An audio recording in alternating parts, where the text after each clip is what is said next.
Will the Queen Mary II be retired soon? And will she be replaced by another ocean liner?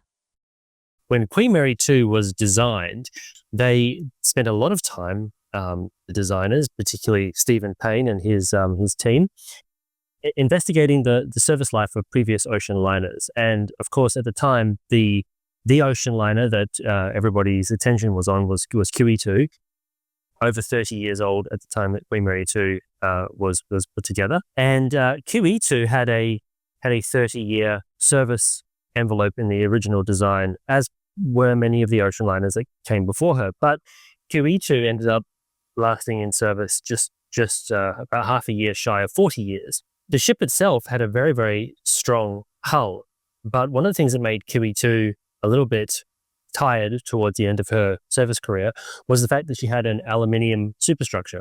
And aluminium, being a lighter metal, was less structurally robust, I suppose, over a long period of time than steel. So when Queen Mary II was designed, they learned from the lessons of QE2 and built an all-steel construction of the ship with a 40-year design life in mind. So the first thing is that whilst you do see many cruise ships, not all by any means, but many cruise ships sort of last to about that 30-year mark, the Queen Mary II was designed to eclipse that, because the previous ocean liner that had been in service for such a long time had to endure 40 years of services to maintain that transatlantic crossings. In a best case scenario, if you apply the same logic that happened with QE2, that may well be extended. And how is that possible?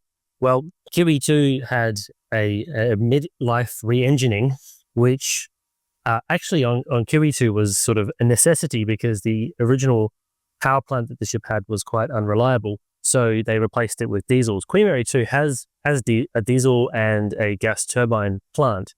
But at some point in the future, it may be decided that they want to, re-engine the ship to extend its engineering life, because the hull is in extremely good condition. The design of the ship, the materials that were used in the construction of the actual ship structure are all very, very sound.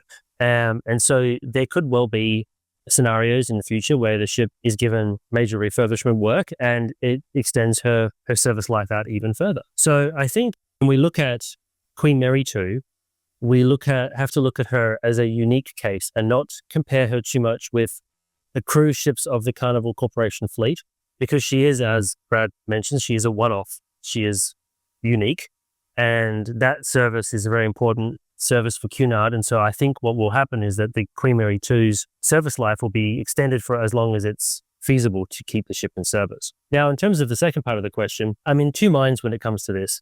The first is, of course, they will replace her with another ocean liner. She is the only ocean liner.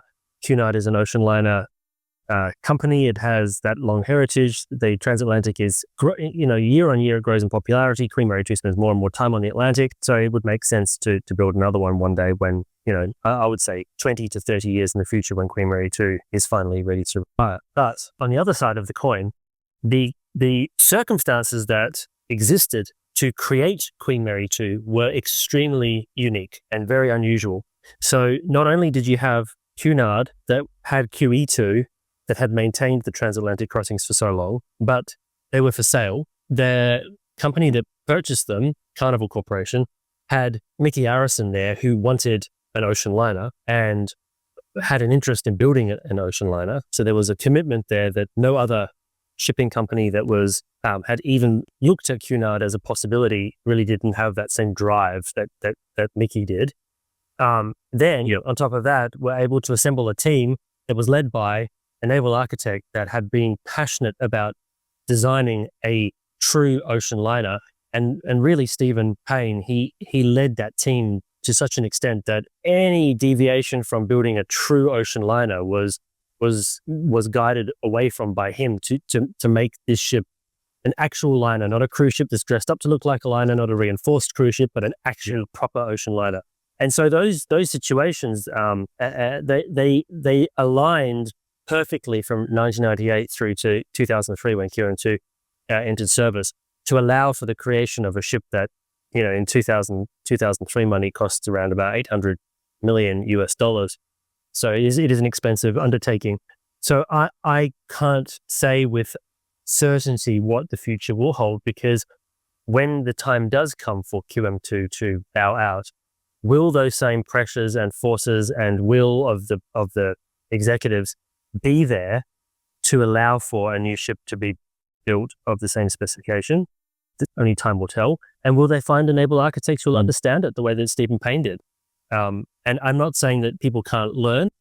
A lot of very, very good naval architects out there, but he is a very interesting and unique and well-suited person for that role because of his deep understanding of the differences between the two types of ship and his unwillingness to waver on the design to build an actual ocean liner. So it was, I think, quite a unique set of circumstances that led to Queen Mary 2 that may or may not be repeated, and I couldn't possibly guess which way it's going to go. I mean, when I first sailed on QE2 all the way back when I was a kid, she was already approaching her 30th anniversary, and people were saying then, my first voyage, I remember people saying, oh, she's only got a few years left in her.